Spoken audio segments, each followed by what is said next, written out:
rule in investment is don't lose. And the second rule in investment is don't forget the first rule, and that's all the rules there are. I mean, if you buy things for far below what they're worth, and you buy a group of them, you basically don't lose money. What do you consider the most important quality for an investment manager?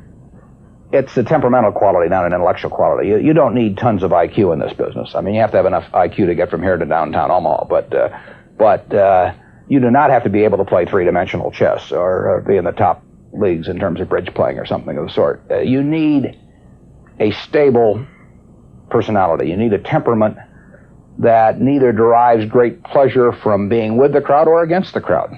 Because this is not a business where you take polls, it's a business where you think. And Ben Graham would say that you're not right or wrong because 1,000 people agree with you. And you're not right or wrong because 1,000 people disagree with you. You're right because your facts and your reasoning are right. Warren, what do you do that's different than 90% of the money managers who are in the market?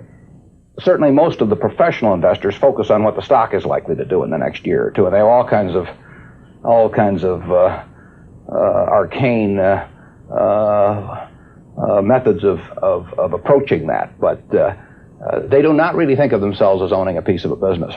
The real test of whether you're investing from a value standpoint or not is whether you care whether the stock market is open tomorrow. If you're making a good investment in a security, it shouldn't bother you if they close down the stock market for 5 years. All the ticker tells me is the price. Yeah. And I can look at the price occasionally to see whether the price is outlandishly cheap or outlandishly high. But prices don't tell me anything about a business. Business figures themselves tell me something about a business, but the price of a stock doesn't tell me anything about a business. I would rather value a stock or a business first and not even know the price, so that I'm not influenced by the price in establishing my valuation, and then look at the price later to see whether it's way out of line with what my value is. So Buffett chose to stay in this world, Omaha, Nebraska, where corn grows just minutes from downtown. Now, Omaha is a nice town, but nobody claims it's a world financial center. Here, the only thundering herd is actually on 4 feet. Don't you find Omaha a little bit off the beaten track for the investment world? Well, believe it or not, we get mail here, and we get periodicals, and we get all the facts needed to make decisions. And unlike Wall Street, you'll notice we don't have 50 people coming up and whispering in our ear that we should be doing this or that this afternoon. You appreciate the lack of stimulation here? I like the lack of stimulation. We get facts, not stimulation here. How can you stay away from Wall Street? Well, if I were on Wall Street, I'd probably be a lot poorer. You get overstimulated in Wall Street, and you hear lots of things, and you may shorten your focus, and a short focus is not conducive to long profits. And here I can just focus on what businesses are worth, and I don't need to be in Washington to figure out what the Washington Post newspaper is worth, and I don't need to be in New York to figure out what some other company is worth. It's an intellectual process.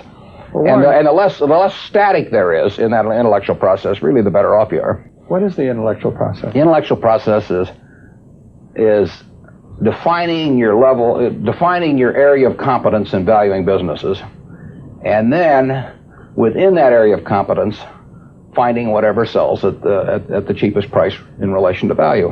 And there are all kinds of things I'm not competent to value, but there are a few that I am competent to value. Have you ever bought a technology company? No, I really haven't. In 30 years of investing, not one? I haven't understood any of them. So you haven't ever owned, for example, IBM? Never owned IBM. Marvelous company. I mean, a sensational company, but I haven't owned IBM. And so here is this technological revolution going on, and you're not going to be a participant. Gone right past me. Is that all right with you? It's okay with me. I don't have to make money in every game. I mean, I don't know what cocoa beans are going to do. There are all kinds of things I don't know about, and that may be too bad, but why should I know all about them? I haven't worked that hard on them. The securities business, you literally every day have thousands of the major American corporations offered to you at a price that changes daily, and you don't have to make any decisions. You have to make nothing is forced upon you. So there are no called strikes in the business. The pitcher just stands there and throws balls at you, and if you're playing real baseball and it's between the knees and the shoulders, you either swing or you get a strike called on you. If you get too many called on you, you're out. In the securities business, you sit there and they throw U.S. Steel at 25 and they throw General Motors at 68, and you don't have to swing at any of them. They may be wonderful pitches to swing at, but if you don't know enough, you don't have to swing. And you can sit there and watch thousands of pitches, and finally you get one right there where you want it, something that you understand, and then you swing. And so you might not swing for 6 months. You might not swing for 2 years. Isn't that boring? It would bore most people, and certainly boredom is a problem with most professional money managers. If they try to sit out an inning or two, not only do they get somewhat antsy, but their clients start yelling, "Swing, you bum!" from the stands, and that's very tough for people to do. Warren, your approach seems so simple. Why doesn't everybody do it? Well, I think partly because it is so simple. That the academics, for example, focus on all kinds of variables. Partly because by academics you mean professors of right, finance? The data's there. In business school? Sure, and the data's there. So they focus on whether if you buy stocks on Tuesday and sell them on Friday, you're better off, or if you buy them in election years and sell them in other years, you're better off, or if you buy small companies. There are all these variables because the data are there, and they've learned how to manipulate data. And as a friend of mine says, to a man with a hammer, everything looks like a nail. And once you have these skills, you just are dying to utilize them in some way, but they aren't important. If I were being asked to participate in a business opportunity, would it make any difference to me whether I bought it on a Tuesday or a Saturday or an election year or something? It's not what a businessman thinks about in buying businesses. So why think about it when buying stocks? Because stocks are just pieces of businesses.